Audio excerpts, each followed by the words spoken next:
বেলাল কালো হইতে পারে, কিন্তু জীবনটা করছে বিদায়। আজকেও রাদিয়াল্লাহু তাআলা আনহু বলতে আমরা বাধ্য।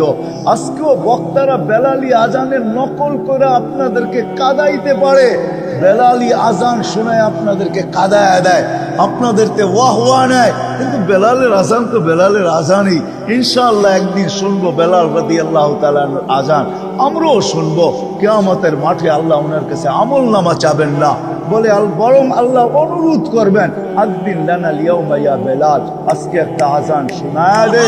তোর আজান কিরকম ছিল দুনিয়া শোনো, তোর আওয়াজ কিরকম ছিল শোনো। বেলাল কিয়ামতের মাঠে আমাদেরকে আজান শোনাবে, বাস এতটুকুই তার হিসাব কিতাব। আল্লাহ বলবে একটা আজান শোনায় দাও, বাস আজান শেষ হবে, আল্লাহ রসুলের বুরাক আনা হবে, আল্লাহ বলবে খুদ সুক ইলাল জান্নাহ, বেলাল তুমি এটা রশি ধরো, চলো জান্নাতে। বেলাল জীবনটাকে গড়ছিলেন, রাবিয়া জীবনটাকে গড়ছিলেন বিদায়, নাহলে রাবিয়ার বাড়ি তো আমার এই চোখে দেখা। আমি গত বছর আপনাদেরকে মনে হয় বলছিলাম, রাবিয়ার বাড়ি আমি 6 বার দেখছি, 6 বার। রাবিয়া কৃত দাসী ছিল, কৃত দাসীর আবার কি মর্যাদা। ইউথোপিয়া তার বাড়ি ছিল। আজকেও সার্চ দেন না, যুবকদেরকে বলতেছি নেটে সার্চ দিয়া দেখো ইথিওপিয়ার মানুষগুলোকে দেখলে কেমন দেখা যায়। এক তো রং নাই, কালো রং তো নাই, সাথে সাথে ঢংও নাই, কোন ঢং দিয়ে আল্লাহ তাদেরকে তৈরি করেন নাই। আফ্রিকার ইথিওপিয়ার মানুষগুলা, রাবিয়া ওইখানেরই ছিল, কৃত দাসী ছিল, কালো ছিল, 33 বছর বয়সে দুনিয়ার থেকে চলে গেছে, যাওয়ার আগেই সে বিধবা হয়ে গেছে। আজকেও 2500 বুক স্টলে চলে যান, কোন ইসলামিক বইয়ের দোকান থাকলে চলে যান আর জিজ্ঞাসা করেন রাবিয়ার একটা জীবনী আমাকে দাও। যদিও সে বলবে রাবিয়া বসরিয়া, রাবিয়া বসরান না, আসলে ইথিওপিয়ার। সে তো ওইখানে বিক্রি হয়েছিল, ওইখানে তার জীবন কাটছে, এই জন্য বসরা নামে সে পরিচিত। আসলে তার বাড়ি বসরা না, আসলে তার বাড়ি হলো ইথিওপিয়া। ওই রাবিয়ার নামের বই কোনো ভাষায় এরকম নাই যে না লেখা হয়েছে, রাবিয়ার জীবনী না লেখা হয়েছে। আমাদের বাংলা ভাষায়ও আছে, যান আপনাদের এখানে, যান 2500-এ কোনো ইসলামিক দোকান থাকলে ওইখানে আপনি রাবেয়ার জীবনী পাবেন। এই গ্রামও 2-4টা ঘরে পাওয়া যাবে, মা বোনরা উঠে নিয়ে আসে রাবেয়ার জীবনী পড়ার জন্য। হায় হায়, রাবেয়া তো কোনো উচ্চাঙ্গের মহিলা ছিল না, কোনো আপডেট মহিলা ছিল না, কোনো শিক্ষিত মহিলা ছিল না, কোনো আমাদের মতো এরকম উচ্চমানের ঘরের মহিলা ছিল না, কি তো দাসী ছিল, কিন্তু জীবনটা করছিলেন বিদায়। আমরা চলবো সবাই, সবাই আমরা যাত্রী। আসেন, লম্বা আর করার ইচ্ছা আমার নাই, সবাই আমরা যাত্রী, যাত্রা আমাদের চলমান, যেই কোনো মুহূর্তে এটার পরিসমাপ্তি ঘটতে পারে। আল্লাহ জানায় দেন নাই কাউকে, মেশিন তো তৈরি হয়েছে, আমাকে আমেরিকা চিনাইতে হবে না। আমি তো গত মাসে 23 তারিখে আসছি আমেরিকা থেকে, আমাকে দুনিয়ার উন্নত বিশ্ব চিনাইতে হবে না। আমি তো চষতে চষতে কসম খোদার আমার জুতা শেষ, দাড়ি পাকায় ফেলছি, এখন আর প্লেনে উঠতে মনে চায় না। বডির ভিতরে এখন আর ওই ফিটনেস নাই, কেননা যারা প্লেনে চাকরি করে ওদেরকে বৎসরে 2 বার ফিটনেস চেক করতে হয়, বডি ফিটনেস বলে এটাকে। যেরকম গাড়ির ফিটনেস লাগে, এরকম প্লেনে যারা চাকরি করে ওদেরও ফিটনেস লাগে, বডি ফিটনেস লাগে, বডি ঠিক আছে কিনা বৎসরে 1 বার হলেও করতে হয়। আমার বডি আর এখন দুনিয়া চষতে চষতে এখন আর অনুমতি দেয় না। আমি দুনিয়া চষি, এই জন্য চষা হিসাবে বলতেছি, দুনিয়া এখন পর্যন্ত আবিষ্কার করতে পারে নাই।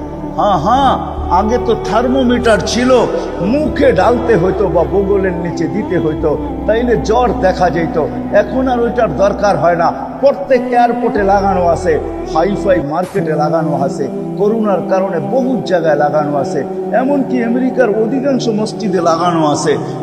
মুসল্লিও জানে না, সে যাইতেছে, একজন মনিটরিং করতেছে, সে যাইতেছে, ফ্লাশ হইতেছে, তার তাপমাত্রা কতটুকু বৈশা বৈশা কামরায় দেখতেছে, যার দেখতেছে তাপমাত্রা বেশি, জ্বর, তাকে ওইখানেই থামায়া দিতেছে, থামো, তুমি ভিতরে ঢুকবে না, তোমার জ্বর আছে, হইতে পারে তা করুণও হইতে পারে, তোমার দ্বারা আরো 10 জন আক্রান্ত হইতে পারে, তাকে ওইখানেই থামায়া দেওয়া হয়। এতটুকু মেশিন পর্যন্ত এখন আবিষ্কার হয়ে গেছে যে আপনি জানবেনও না, আপনার জ্বর বহু দূর থেকে মেপা নিবে, অগোচরে মেপা নিবে। এখন আর মুখের ভিতরে ঢুকাইতে হয় না, এখন আর বগলের নিচে দিতে হয় না। দুনিয়া উন্নত হয়েছে বটে, কিন্তু কোনো মেশিন এখনো আবিষ্কার হয় নাই, কোনো অ্যাপস এখনো আসে নাই। আমাদের যুবকরা এক এক অ্যাপস নামায় নেয়, আরে বোঝো তো আমার কথা, বোঝো তো তোমরা, না বুড়ারা না বোঝো, তোমাদের তো বোঝার কথা। কোনো অ্যাপস এখনো আবিষ্কার করতে পারে নাই যেটার ভিতরে আঙ্গুল দিলে বলে দিবে আমি কবে মরবো, ঠিক না? কোনো দিন আবিষ্কার হবে না। আমাদের যাত্রার পরিসমাপ্তি কখন ঘটবে? এই জন্য সূর্য ডেলি চিৎকার দিতে দিতে ওঠে, যদিও তার চিৎকার আমাদের কারো কানে আসে না।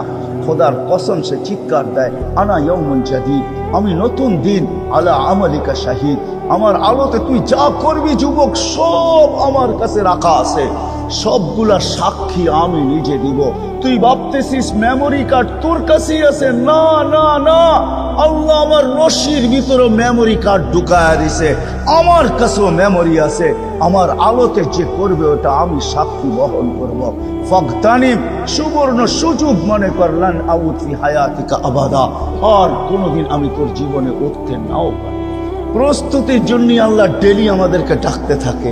আল্লাহ বুঝায়, রসুল বুঝায়, যেটা আমি থেকে হারায় গেছি আল্লাহ আমাদেরকে বাধ্য করেন না, আল্লাহ রসুলও বাধ্য করেন নাই, আমরাও আপনাদেরকে বাধ্য করব না, বুঝাইতে চেষ্টা করব। বিদায় বুঝাইতেছি, আল্লাহ বাধ্য করে না, নাইলে ওইখান থেকে আমি বাহির হয়ে গেছি যে আল্লাহ আজান দিবে আর আপনি আসবেন না, এটা হবে না। আপনি বলবেন আমি রতি, আল্লাহ বলবে তুমি রতি না, মা আম্মাহিনা। এই জন্য এক বাদশার কথা মনে উঠলো, ইয়াজিদ বিন মুহাল্লাব ইসলামী জগতের বিরাট বড় প্রতাপশালী বাদশাহ ছিলেন, মালিক ইবনে দিনার রহমতুল্লাহ আলাইহির জামানায় ছিলেন। তো একদিন বাহির হইতেছিলেন, ঘরের থেকে বাহির হইতেছিলেন। আর রাজা বাদশারা যখন বাহির হয় তখন তো দুনিয়া দেখতেই থাকে ওনারা কিভাবে বাহির হয়, একা একই বাহির তো হয় না, সামনে পিছিয়ে ডাইনে বামে লোকজন থাকে। তো মালিক ইবনে দিনার উঁচু জায়গার থেকে দাঁড়ায় দাঁড়ায় দেখতেছিলেন। যখন বাদশার চোখে চোখ পড়ছে তো উনি একটু বেকা চোখে দেখছেন, বেকা চোখ, বেকা চোখ বুঝেন, একটু ক্রিটিসাইজ মূলক অঙ্গিতে দেখছেন। তো বাদশাহ ডাইকা পাঠাইছে, এদিকায়, তুমি কি আমাকে চিনো না? তো বলছে আমি তোমার চেয়ে তোমাকে ভালো চিনি। তো বাদশাহ কাইপা উঠছে। বাদশাহ ছিল, প্রতাপশালী ছিল, কিন্তু বেয়াদব ছিল না, আদবওয়ালা ছিল। আলেম ওয়ালামা আল্লাহ ওয়ালাদেরকে আদব করতেন, আদবওয়ালা ছিল। বলছে কি করে হইতে পারে আমার চেয়ে তুমি আমাকে ভালো ছিল? তো বলছে শোনো, আমা কানা আউয়ালুকা নুতফা, তোমার শুরুটা কি একটা দুর্গন্ধময় বিদগুটে পানি ছিল না? বলছে বালা, এটাই তো বিদগুটে দুর্গন্ধময় পানি, বীর্য থেকেই তো আমার তৈরি, এটা সত্য বলছো তুমি? বলে আখিরুকা জিফা, তুমি মারা যাওয়ার পরে কি ফুলবে না, ফাটবে না? বলছে অবশ্যই ফুলবেও, ফাটবেও, দুর্গন্ধ হবে। বলছে অবাইনাহুমা তাহমিলু কাযিরা, মধ্যখানে তুমি একটা পেশাব পায়খানার টুকরি। আর কি টুকরি চিনেন? হ্যাঁ, আরে টুকরি চিনেন? কি বলে আপনাদের এখানে? বড়টা, বড়টা, ওরা ওরা ওরা। এটার ভিতরে কি? এটার ভিতরে কি? পেশাব আর পায়খানা। আর কি মধ্যখানে একটা, এটা পেশাব পায়খানার তুমি একটা পাত্র। আর বাদশাহ চিল্লান দিয়া বলতেছে আরাফতানি হাক্কা, তুই আমাকে চিনছ? তুই চামচগুলো একটাও আমাকে চিনে নাই, চামচগুলো একটাও চিনে নাই, যেটি আমার চতুর্দিকে করে চামচ, সেটি একটাও চিনে নাই, তুমি আমাকে চিনছ। বাস্তবিক এটি চলে যেত। বিদায় আসেন প্রস্তুতি নিয়ে। সময় বড় দামি, যদিও ঝাই ঝামেলা অনেক, সময় যদিও শর্ট কিন্তু দামি। এই জন্য আল্লাহ বাধ্য করতে চান না, আল্লাহ বুঝাইতে চান যে প্রস্তুতি নেওয়া যাবে। শুনায়া দিছেন, দেখায়া দিছি, একটা না দুটা না হাজারো দেখানো যাবে, শ্রেণী ভেদ হিসাবে দেখানো যাবে। আপনি কি ভাবেন প্রস্তুতি নিছিল আব্দুর রহমান ইবনে আউফ? আপনার আমি কয় টাকার মালিক, কয় টাকার মালিক? ডলার উঁচা দেখি আপনি অনেক দামি। ও মেরে দোস্ত, কয় টাকার? আব্দুর রহমান ইবনে আউফ আশারায় মুবাশশারার একজন। যখন দুনিয়ার থেকে বিদায় নেয় তখন ক্যাশ টাকা ছিল 48-47 লক্ষ কোটি টাকা। সোনার উপর টাকা ছিল 47 লক্ষ কোটি। যান ইতিহাস পড়ে দেখেন, 47 লক্ষ কোটি ছিল। কয়েক মিলিয়ন দাম বর্তমানে এক একটা ঘোড়ার, কয়েক মিলিয়ন দাম এক একটা ঘোড়ার। আপনার আমার টাকা না, দেড়হাম দাম, দেড়হাম। আরবি ঘোড়া, এরকম ঘোড়া ছিল 4000। বাকিগুলা বললাম না, প্রত্যেকটা বলা যায়।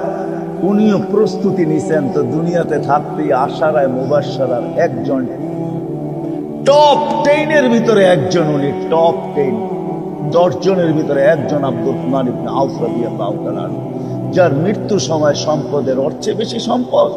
আপনাদের বাংলাদেশের ন্যাশনাল বাজেট হয়েছে এবার মাত্র 6 লক্ষ কোটি টাকা। বাঙ্গারিগুলা বাদ দিলাম, আব্দুর রহমান ইবনে আউফ রাদিয়াল্লাহু তাআলা বাঙ্গারিগুলো আছে, ওগুলো আমি বললাম না। 6 লক্ষ কোটি টাকা আমাদের ন্যাশনাল বাজেট হয়েছে। আব্দুর রহমান ইবনে আউফের রাদিয়াল্লাহু তাআলা মৃত্যু লগ্নে ছেলে সন্তানের জন্য রাইখা গেছেন 47 লক্ষ কোটি টাকা। উনিও প্রস্তুতি নিয়ে আশারায় মুবাশশারা হয়েছেন। আপনি ভাববেন আমি টাকার বোঝায় আশারায় আমি আমাকে করতে পারতেছি না।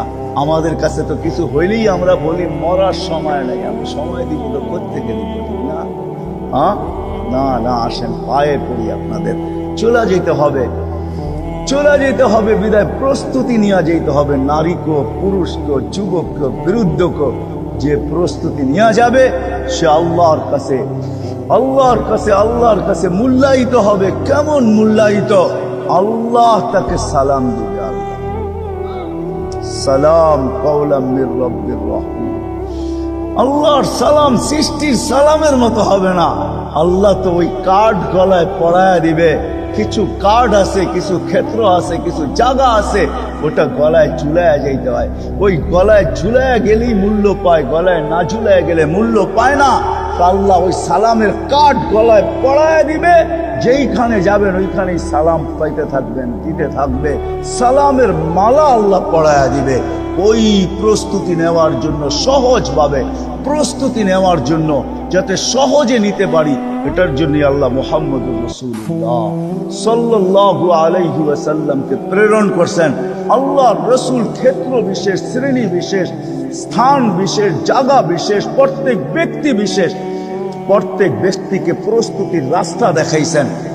ওই যেটাকে নবীওয়ালা আল্লাহর রাসূলের জীবন বলে, যেটার উপরে আল্লাহ গ্যারান্টি দিতেছেন, লাকাদ কানা লাকুম ফি রাসূলিল্লাহি উসওয়াতুন হাসানাহ।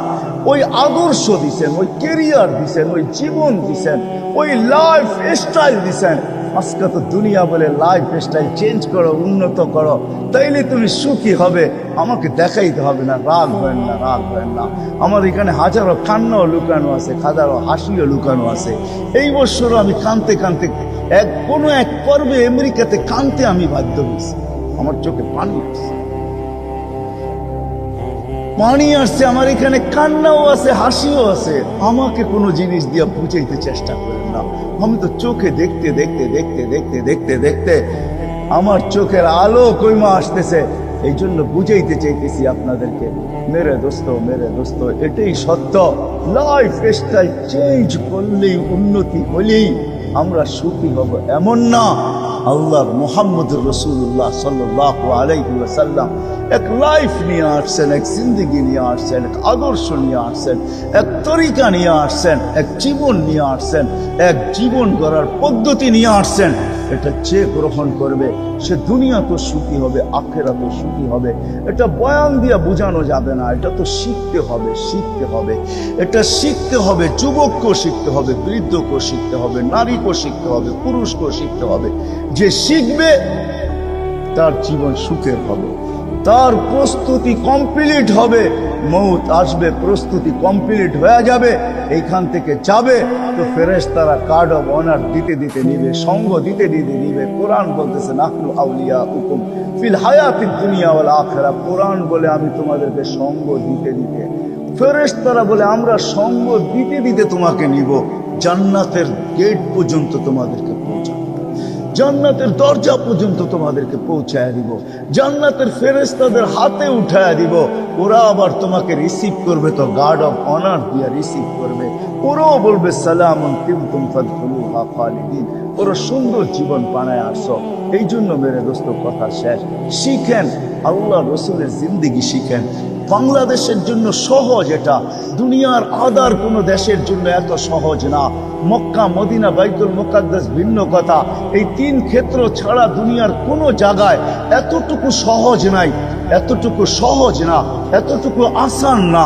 আমি তো বলি ওই তিন জায়গার পরে দুনিয়ার কোনো মাটি যদি আল্লাহর কাছে সবচেয়ে প্রিয় হয়, আমার মনে হয় সেটা বাংলাদেশের।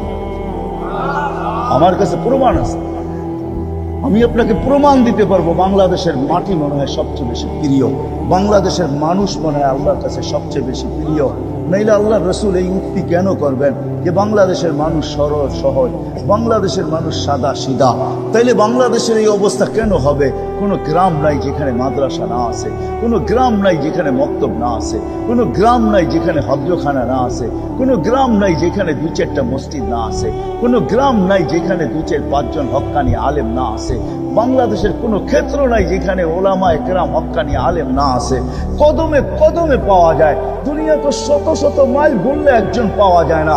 আপনাদের এইখানেও মনে হয় গত বছর আমি বলছি যে 700 কিলোমিটার দূর থেকে আসছে ছোট্ট একটা মাসলা জিজ্ঞাসা করার জন্য। মাসলা আমি ওকে বইলা দিছি বটে, কিন্তু আগে বলছিলাম ওকে তোর পাও দুইটা দে, মনে চায় আমি একটা চুমা দিই। 700 কিলোমিটার দূর থেকে আসছি, নব মুসলিম বলছে আমি মুসলমান, আমার মা বাবা মুসলমান না, আমার ইসলাম আমাকে কি বলে, আমার আল্লাহ আমাকে কি বলে, আমার রসুল আমাকে কি বলে, আমি কাফের মা বাবার সাথে ব্যবহার করব তো কিরকম করব?